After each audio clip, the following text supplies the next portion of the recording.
Hello viewer, আমি আজ class 2 থেকে ক্লাস 2 এর আমার বইয়েতে থেকে যে গাছে গাছে নামে ছোট্ট কবিতাটি রয়েছে কবি নীরেন্দ্রনাথ চক্রবর্তীর লেখা, সেই কবিতাটি আমি স্কিল 1 অর্থাৎ আমার যে কমেন্ট করেছেন তার রিকোয়েস্ট অনুযায়ী স্কিল 1 সমন্বয় সাধন দক্ষতার ওপর মাইক্রো লেসন প্ল্যানের যে ডেমো ক্লাস, সেই ডেমো ক্লাস আমি আপনাদের সামনে উপস্থাপন করব।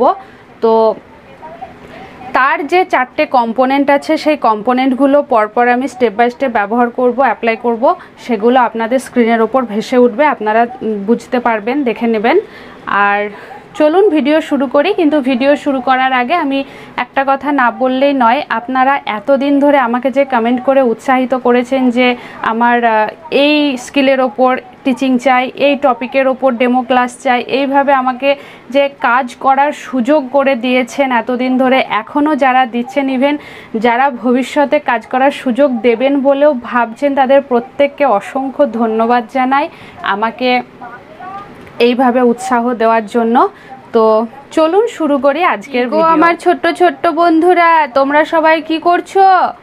এত খেলা করলে হবে? ক্লাসে বসে শান্ত হয়ে বসো, আমি তোমাদেরকে একটা নতুন বিষয় পড়াবো। প্রত্যেক দিন যেমন আমরা খেলার ছলে পড়া করি, আজও আমরা খেলার ছলে পড়া করব এবং ছবির মাধ্যমে ফল খাবো। কেমন লাগবে তোমাদের ফল খেতে? খুব ভালো লাগবে, খুব মজা হবে আজকের ক্লাসে। তো তোমাদের বইয়ে একটি কবিতা আছে, জানো তো? সেই কবিতাটি লিখেছেন নীরেন্দ্রনাথ চক্রবর্তী। কে লিখেছেন বললাম? নীরেন্দ্রনাথ চক্রবর্তী। সেই নীরেন্দ্রনাথ চক্রবর্তীর যে কবিতা, সেই কবিতা হলো গাছে গাছে। এই ছোট্ট এবং মিষ্টি কবিতাটি আজ আমরা পাঠ করে শুনব, যে গাছে গাছে। তার আগে আমি তোমাদের কিছু ছবি দেখাচ্ছি, তোমরা এই ছবিগুলো দেখে বলো তো ছবিতে কি দেখতে পাচ্ছ?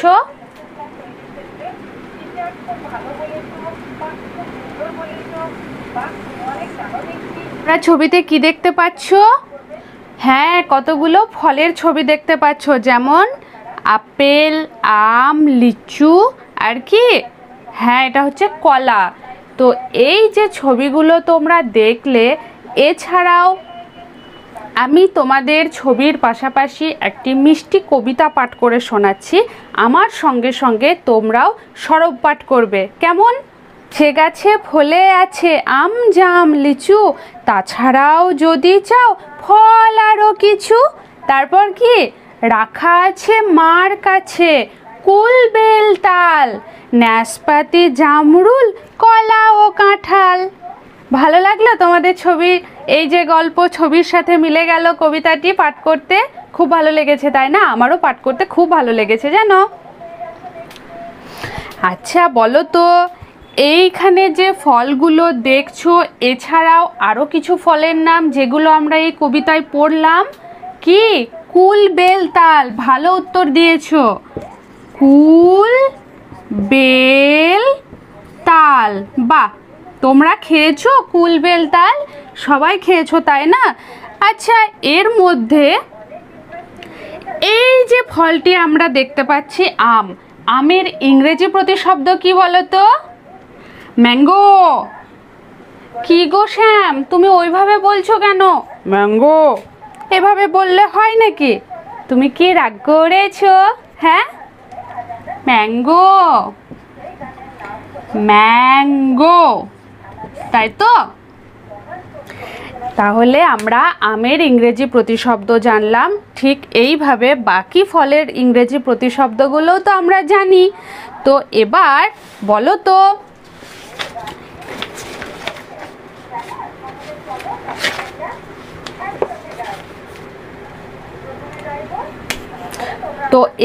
বলো তো, এই যে কবিতাটি লিখেছিলেন সেই কবির নাম কি? হ্যাঁ, নীরেন্দ্রনাথ চক্রবর্তী। কি বললে? আরেকবার বলো। নীরেন্দ্রনাথ চক্রবর্তী। আচ্ছা, চক্রবর্তী বানানটা শিবু বলবে, বলো। চক্রবর্তী। বাহ, একদম ঠিক কথা বলেছো তুমি। তোমার দেখছি এবার বানান সম্পর্কে শুদ্ধ ধারণা এসেছে। আগে কিন্তু খুব ভুল হতো, এখন অনেকটা এগিয়েছো, তুমি অনেক উন্নতি করেছো নিজের। এভাবেই পড়াশোনা করে চলো। তো আজকের পাঠ থেকে তোমরা কি কি শিখলে? হ্যাঁ যদু বলো। হ্যাঁ আমি গুছিয়ে বলছি।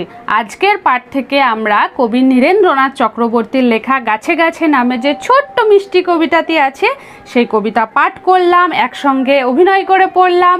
সেই কবিতা কিভাবে পরপর ছন্দ মিলিয়ে উচ্চারণ করতে হয় সেগুলো শিখলাম। তার পাশাপাশি কিছু আমের মতো কিছু ফল এবং ফলের ইংরেজি প্রতিশব্দ সম্পর্কে জানলাম, আরও কিছু ফলের নাম জানলাম।